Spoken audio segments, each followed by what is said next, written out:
بھی نہ جائے، کیونکہ اللہ تعالیٰ کی طرف سے مطالبہ دین کا اور عمل کا جیسے مردوں کے لیے ویسے عورتوں کے لیے. اسی طریقے سے جو مرد جو عمل کر رہے ہیں ان کے لیے جو اللہ نے اجر و ثواب رکھا ہے وہی اجر و ثواب عورتوں کے لیے بھی رکھا ہے. عمل میں جیسے ضروری برابر عمل کرنا جیسے دونوں کے لیے ضروری، اسی طریقے سے اللہ تعالیٰ اپنے فضل و کرم سے جس طرح مردوں کو اجر و ثواب مرحمت فرمائیں گے ویسے عورتوں کو بھی اجر و ثواب مرحمت فرمائیں گے. اس میں کسی قسم کی کمی نہیں ہوگی، بلکہ ممکن ہے کہ اللہ تعالیٰ عورتوں کے کمزوری کو دیکھ کر ان کی کمزوری کم ہمتی کو دیکھ کر اور زیادہ اجر و ثواب دینا ہے. ذمہ داری جیسے مردوں کی ویسے عورتوں کی تربیت کے سلسلے میں بھی ہے. اولاد اگر ہے تو جیسے باپ کی ذمہ داری ہے کہ اولاد کی پرورش دینی طور پر کرے، ان کی تعلیم و تربیت کا اہتمام کرے، اسی طریقے سے ماں کے ذمہ بھی ہے کہ اپنے اولاد کی پرورش دینی طور پر، ایمانی طور پر، اسلامی طور پر وہ کرے. دونوں کی ذمہ داری ہے. اگر ماں باپ اپنے اولاد کی تربیت سے غافل ہوں گے تو پھر اولاد کی تربیت کبھی بھی نہیں ہو سکتی، کالجوں میں نہیں ہو سکتی، یونیورسٹی میں نہیں ہو سکتی، بلکہ اولاد بگڑ ہی جائیں گی. اس بنا پر اللہ تعالیٰ نے ذمہ داری اولاد کے پرورش کی جیسے مردوں پر رکھی، باپوں پر رکھی، اسی طریقے سے عورتوں پر اور ماؤں پر بھی رکھی ہے. چنانچہ حدیث میں آیا ہے المرأۃ راعیۃ علی اموال زوجہ، عورت رائی ہے، نگہبان ہے اپنے شوہر کے مال پر، اپنے شوہر کے اولاد پر، سب اس کے اندر داخل ہو گیا. یہ نہیں ہے کہ صرف باپ ہی نگراں اپنے اولاد کے لیے، بلکہ صراحتاً حدیثوں میں موجود ہے کہ عورتیں بھی ذمہ دار ہیں اپنے اولاد کی، اپنے شوہر کی عزت و آبرو کی، خود اپنی آبرو کی. عورتیں بھی ذمہ دار ہیں. عورتیں آزاد کسی درجے میں نہیں ہیں. نبی اکرم صلی اللہ علیہ وسلم نے عورتوں کے سلسلے میں بہت تعلیم دی ہے، عورتوں کی عزت کو بڑھایا ہے، عورتوں کو انہوں نے ایک خاص درجہ عطا فرمایا ہے. اسلام سے پہلے عورتوں کا زیادہ درجہ نہیں تھا. پہلے میں نے دیکھا حضرت آسیہ ہیں یا اور بزرگان عورتوں میں جو ہوئی ہیں ولیات، ان کا کوئی درجہ خاص سوسائٹی میں نہیں تھا، یعنی تہذیب و تمدن میں. مگر نبی اکرم صلی اللہ علیہ وسلم کے بعد عورتوں کو اللہ تعالیٰ نے خاص مقام عطا فرمایا. حضرت عائشہ کی روایتیں موجود ہیں، ان کے بہت سے واقعات موجود ہیں، حضرت خدیجہ کے واقعات موجود ہیں، مستقل ان کی تاریخ موجود ہے. جس طرح مردوں کی تاریخ ہے اسی طرح عورتوں کی بھی تاریخ موجود ہے. تو اللہ تعالیٰ نے رسول اللہ صلی اللہ علیہ وسلم کے واسطے سے عورتوں کی عزت افزائی فرمائی ہے. فرمایا نبی اکرم صلی اللہ علیہ وسلم نے کہ جنت ماؤں کے قدموں کے نیچے ہے. اب ماؤں کی کتنی قدر ہو گئی. حدیثوں میں آتا ہے کہ اگر کسی کی 3 لڑکیاں ہیں یا 2 لڑکیاں ہیں، کہتے ہیں کہ اگر اس نے پرورش کیا، دینی پرورش کیا، ان کو مہذب بنایا، پھر اس پر شادیاں کر دیا، تو اس کے لیے بڑی فضیلت حدیث میں وارد ہے. ایک صحابی نے عرض کیا یا رسول اللہ، اگر کسی کی ایک ہی لڑکی ہوتا تو کہا اس کو بھی یہ فضیلت حاصل ہوگی. کیا عورت کی اہمیت ہی تو بتلائی، عظمت ہی تو بیان فرمائی کہ اگر ان کی صحیح پرورش ہوئی، صحیح طور سے ان کو تعلیم و تربیت ہوئی، تو اللہ تعالیٰ ان کو بہت بڑا درجہ دے گا. مائیں عورت ہی تو ہوتی ہیں، ان کے قدموں کے نیچے جنت کتنا بڑا درجہ دے دیا ماؤں کو. لیکن ماؤں کو بھی چاہیے کہ اپنے اور بچوں کے لیے وہ خیر کا سبب ہوں، نیک تربیت کے وہ سبب ہوں۔ اگر ماؤں کے اندر صحیح تربیت نہیں ہوگی، صحیح دین نہیں ہوگا، تو پھر اولاد کے اندر بھی دین کا شعور نہیں آئے گا، دین کی سمجھ نہیں آئے گی، دینی ذوق نہیں پیدا ہوگا، دیندار نہیں ہوں گے۔ اس بنا پر مردوں کے لیے جیسے ضروری، عورتوں کے بھی ضروری، ایک تو خود مستقل عورتوں کے لیے عمل ہونا چاہیے تاکہ جنت میں جائیں، دوزخ سے نجات ملے، اور ایک اور وجہ ہے ان کے نیک ہونے کی، نیک ہونے کی اور زیادہ ضرورت اس بنا پر بھی ہے کہ عورتیں اگر نیک ہوں گی تو ان کے اولاد پر بھی اس کا اثر پڑے گا۔ چنانچہ آپ دیکھ لیجئے عموماً بزرگوں کی مائیں بھی نیک ہوئی ہیں۔ حضرت مولانا محمد الیاس رحمۃ اللہ علیہ کے ماں کا واقعہ میں نے لکھا بھی ہے اخبار سرد میں کہ کتنا وظیفہ پڑھتی تھی، اللہ ونی سمجھ میں نہیں آتا کہ اتنا وظیفہ، لیکن کیا نتیجہ ہوا کہ حضرت کے صاحبزادے کتنے بڑے شخص ہوئے، ایک جماعت کے بالکل کیا سربراہ ہے، لاکھوں کروڑوں آدمی ماننے والے ہیں، دین کا کتنا کام ہوا، کیا بات ہے۔ ماں کا دودھ بھی پیا انہوں نے صلاح کے ساتھ، تربیت کے ساتھ، اس کے اثرات ہوئے۔ ماں کے دودھ میں بھی اثرات، اگر تدین ہے، تقوی ہے، تو ماں کے دودھ میں بھی اثرات ہوں گے۔ اس کے پینے سے آدمی نیکی اس کے پینے سے آئے گی، صلاح پیدا ہوگی۔ یہ نہیں کہ صرف کھانا اگر کھایا نیک تو عمل صالح کرے گا۔ اچھا دودھ بھی تو اول غذا ہے، اول غذا تو دودھ ہی ہے ماں کا۔ اگر وہ صلاح کے ساتھ ہے، وہ دودھ پیدا ہوا ہے صلاح کے ساتھ، اس کے اندر تدین ہے، تقوی ہے، تو اولاد کے اندر بھی اثر ہوگا۔ میں نے خود لکھا ہے، غلام حبیب صاحب، حضرت مولانا غلام حبیب صاحب تھے، آرمینیا بھی آتے رہے ہوں گے، نقشبندی بہت مشہور، ان کی ماں کا بھی واقعہ میں نے لکھا ہے، بہت دیندار تھی، جب تک کہ وہ پورا قواشی جو ان کے حفظ کا تھا سنا نہیں لیتے تھے، اس وقت تک ان کو کھانا نہیں دیتی تھی، بہت زیادہ سختی کرتی تھی۔ باپ نہیں تھے، باپ کا انتقال ہو چکا تھا، لیکن آپ خود سوچئے جس ملک میں جاتا ہوں ان کے مریدین موجود ہیں، ان کی تعلیمات موجود ہیں، ان کے اخلاق کے لوگ ذکر کرتے ہیں، دینی داعیہ اور جذبہ کا لوگ ذکر کرتے ہیں۔ غرض ماؤں کا بہت اثر پڑتا ہے، ایک دو نہیں۔ میں سمجھتا ہوں کہ اکثر جو بزرگان دین ہوئے ہیں ان کی مائیں نیک ہوئی ہیں، باپ چاہے آزادی رہی ہو، انتقال کر گئے ہوں، کچھ بھی ہو، لیکن عموماً اثرات کیا ہوا۔ سیدنا عبدالقادر جیلانی کا واقعہ بہت مشہور ہے، بہت مشہور ہے۔ غربت میں تھے، کہیں بھیجا تھا دوسرے ملک میں، تو کچھ دینار موجود تھے، دینار وہی اشرفی موجود تھے، انہوں نے ایسی جگہ پر باندھ دیا درمیان میں کہ کوئی اس کو حاصل نہ کر سکے۔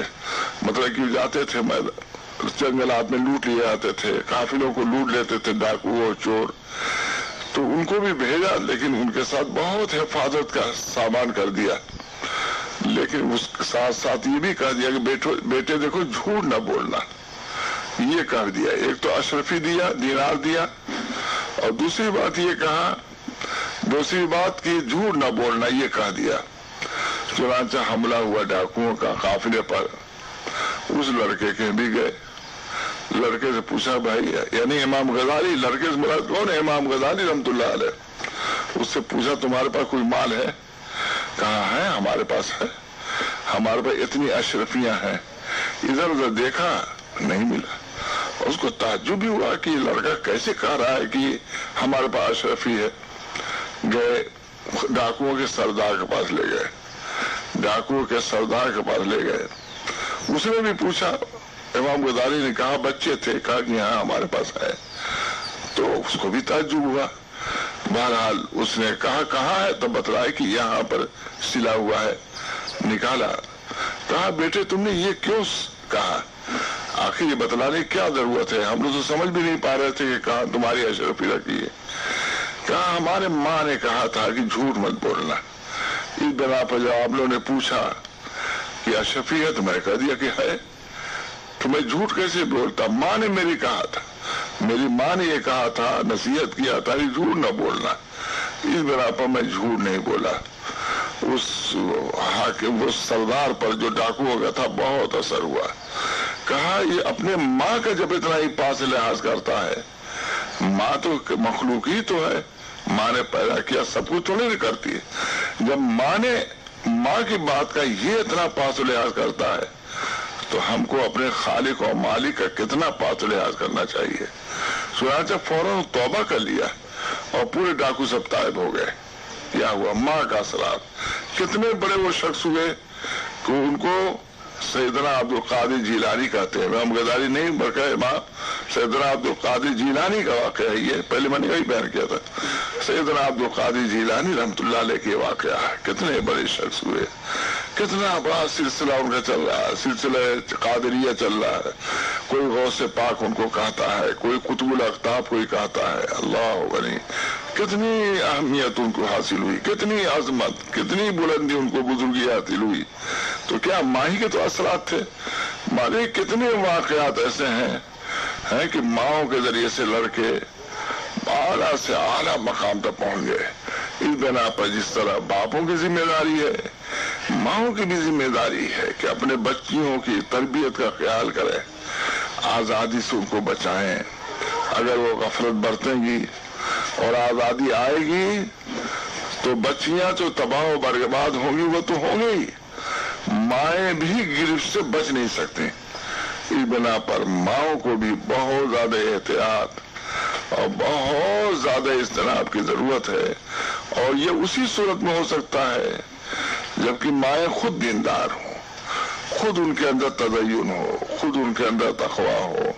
جب یہ چیزیں ہوں گی تو اللہ تعالیٰ کی طرف سے ان کی رہبری بھی ہوگی، اللہ کی طرف سے توفیق بھی ہوگی، ایسی باتیں کرے گی جس سے ان کے بچوں پر اثر ہو۔ دادیاں ہیں، نانیاں ہیں، مائیں ہیں، اگر یہ دیندار ہوں تو گھروں میں ضرور دین رہے گا، ضرور تدین رہے گا۔ اس بنا پر اس کا بہت پاس و لحاظ کرنا چاہیے۔ آج بڑی گڑبڑیاں ہو رہی ہیں، خاص طور سے ان ممالک میں جو باہر ہیں، ہم لوگوں کی طرف بھی ہے، یہ نہیں ہے کہ بالکل نہیں، لیکن یہاں چونکہ آزادی ہے، قانونی آزادیاں بہت سی ہیں، اس بنا پر اس زمانے میں تو اور زیادہ ہم کو پابند رہنے کی ضرورت ہے، اور زیادہ تدین اور تقویٰ کی اختیار ضرورت ہے۔ اللہ تعالیٰ سے دعا کرنے کی ضرورت ہے کہ اللہ تعالیٰ ہم سب لوگوں کو دیندار رکھیں، بنائیں اور دین پر قائم و دائم رکھیں، ہم کو بھی دین پر، ہماری اولاد کو بھی دین پر قائم و دائم رکھیں۔ اسلام بہت بڑی دولت ہے، اسلام بہت بڑی نعمت ہے۔ جن لوگوں نے اسلام کو چھوڑا ہے ان کو سکون نہیں ملا ہے۔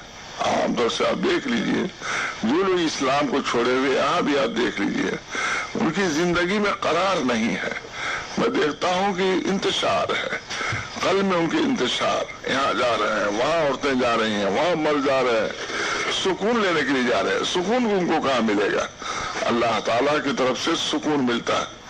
کل ہی مولانا مصطفیٰ صاحب کہنے کے لیے اکثر خودکشی یہ لوگ کر لیتے ہیں، دوسرے لوگ، کیونکہ ان کو سکون نہیں ملتا۔ میں نے کیا سکون نہیں ملتا بھائی؟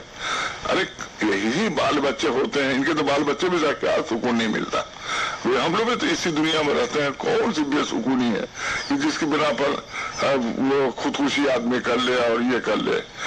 کہا بس یہی ہے، چونکہ تربیت نہیں ہے، عورتیں ان کی نہیں، بچیاں ان کی نہیں، لڑکے ان کے نہیں، ماں باپ ان کے نہیں، خود نہیں، کوئی ان کا نہیں ہے، تو کوئی چیز ان کو سمجھانے بجھانے والی سے میں تو یہی سمجھتا ہوں کہ اگر ہم پر بھائی کوئی پریشانی آئے تو سب لوگ سمجھانے بجھانے آئیں گے، اس سے ایک تسلی ہو جاتی ہے، آدمی کو تعزیت سے تسلی ہوتی ہے، عیادت سے تسلی ہوتی ہے، زیارت سے تسلی۔ اللہ تعالیٰ کے رسول صلی اللہ علیہ وسلم نے جو یہ مسائل بتلائے ہیں تو اس کے اندر تقویت بھی ہے۔ عیادت کے لیے جاتا آدمی، کیا قوت نہیں آتی؟ کسی کا کوئی مر گیا تو کیا اس سے قوت نہیں آتی؟ بھائی ہم کو اتنا سمجھانے لوگ آئے تو ضرور اس کے دل میں قوت آتی ہے، تقویت آتی ہے۔ اور جس کو کوئی پوچھانے حال نہیں، مر گیا، کوئی اولاد رہی نہ رہی، تو کیا ہے؟ دل میں کڑھن نصیل آتی ہے، دل میں کوف چلاتی ہے، وہی ہارٹ اٹیک کی صورت میں، ہارٹ فیل کی شکل میں یہ سب چیزیں رونما ہوتی ہیں۔ بہرحال اس ملک میں تو اور زیادہ تدین کی اور تقوی کی ضرورت ہے تاکہ خود بھی دین پر رہے اور دین پر رہ کر کے دین پر چل کر کے جنت میں پہنچ جائے. جنت ہماری مشتاق ہے, جنت کی نعمتیں ہماری مشتاق ہیں. حدیثوں میں آتا ہے کہ سال بھر جنت سجائی جاتی ہے. روزے داروں کے لیے کیسی کیسی نعمتیں ہوتی ہیں. اللہ میں اب سجانے کی کیا ضرورت, ایک سیکنڈ کے اندر سب کچھ, لیکن ہم کو آپ کو سمجھانے کے لیے کیا ہے.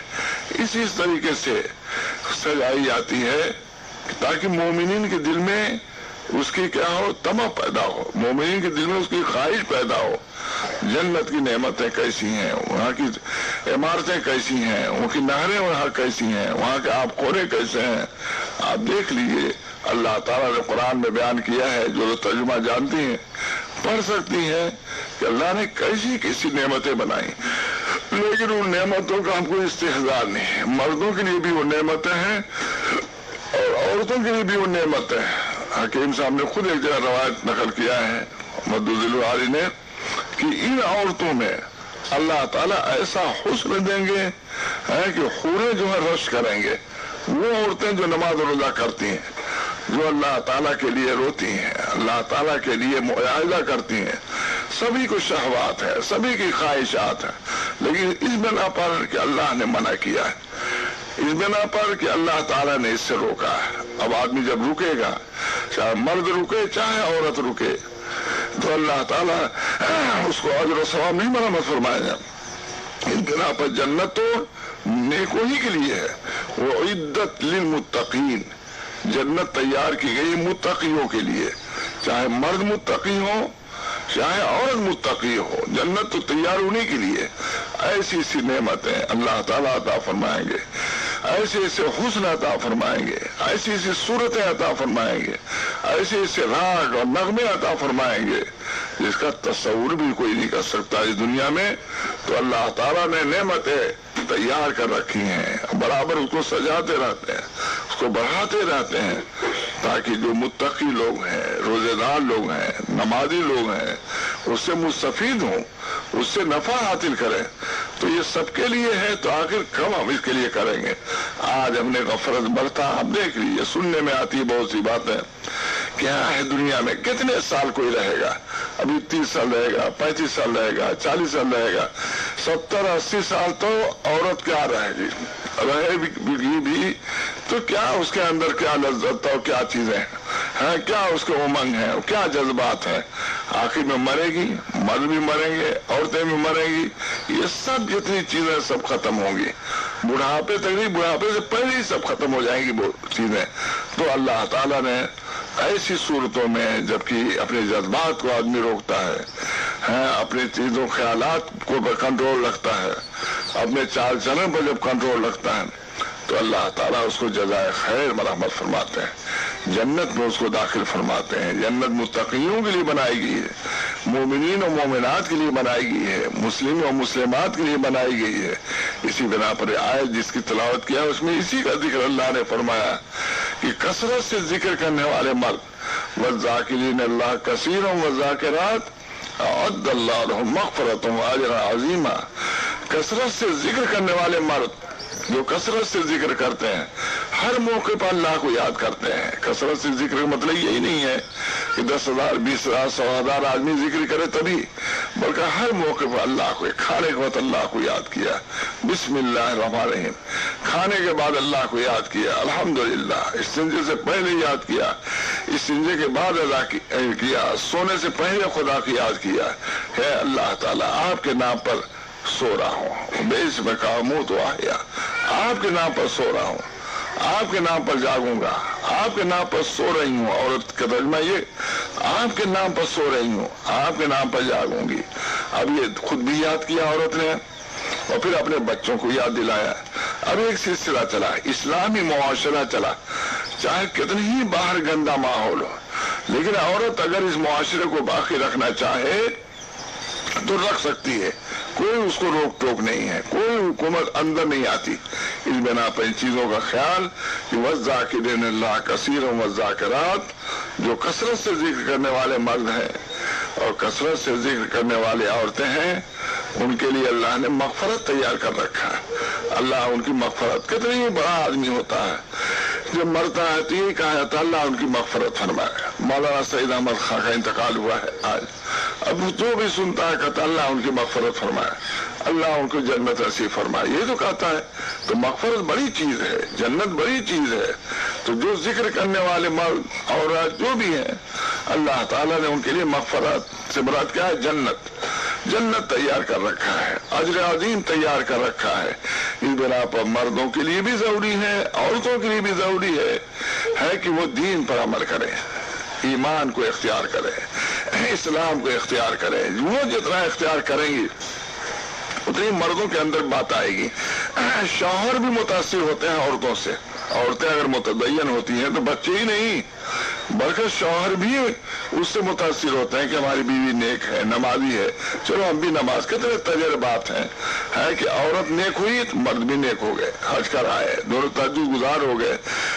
تو اس قسم کی عورتوں کی بہت بڑی ذمہ داری ہے اسلامی معاشرہ کے پیدا کرنے کی، اس کو خوشگوار معاشرہ کے ذمہ دار ہے۔ یہ خوشگوار معاشرہ عورت کے ذریعے سے ہو سکتا ہے۔ اس بنا پر اس ذمہ داری کو عورت کو سمجھنا چاہیے، ہماری بچیوں کو سمجھنا چاہیے، ہماری بہنوں کو سمجھنا چاہیے کہ اللہ تعالیٰ ہمارے ذریعے سے نیک طریقہ جاری فرما دے، نیک سنت جاری فرما دے۔ اب عورت کو یہ اس کی لڑکی نیک، پھر اس لڑکی کی لڑکی نیک، اس لڑکی کی لڑکی نیک، کیا سلسلہ چل جائے گا؟ جیسے بزرگوں کا سلسلہ چلتا ہے اسے عورتوں کا، کیا عورت بزرگ نہیں ہو سکتی؟ مردوں سے سلسلہ، عورتوں سے سلسلہ ہے۔ اللہ تعالیٰ کوئی بھی طریقہ من سن سنت حسنہ، جس نے کوئی اچھا طریقہ جاری کیا چاہے مرد ہو یا عورت ہو تو اس کا ثواب ملے گا، اور اس کا بھی ثواب ملے گا جو لوگ اس پر عمل کریں گے، اس عمل کرنے والا کا بھی اس کا ثواب ملے گا۔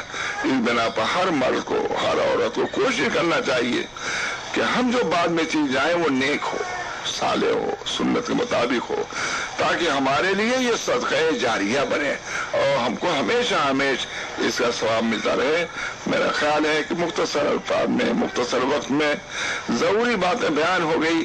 اب اس کے سیکھنے سکھانے کا سلسلہ جاری رہے گا تو بڑی سی بڑی باتیں معلوم ہوتی رہیں گی، عمل معلوم ہوتا رہے گا۔ ماشاءاللہ علماء آپ کے یہاں ہیں، علماء سے کبھی کبھی تقریر بھی کرا لینا چاہیے، وہاں بھی اس طرح یہ ہوا آدھے گھنٹے کے لیے کبھی مولانا اشرف صاحب بلا لیا، مولانا ادریس صاحب بلا لیا، یا اور علماء جو ہے، تاکہ تھوڑی سی بات ہو جائے کرے، انشاءاللہ اس سے بڑا نفع ہوگا۔ اللہ تعالی ہم سب لوگوں کو اس پر عمل کرنے کی توفیق فرمائے۔ وآخر دعوانا ان الحمدللہ رب العالمین۔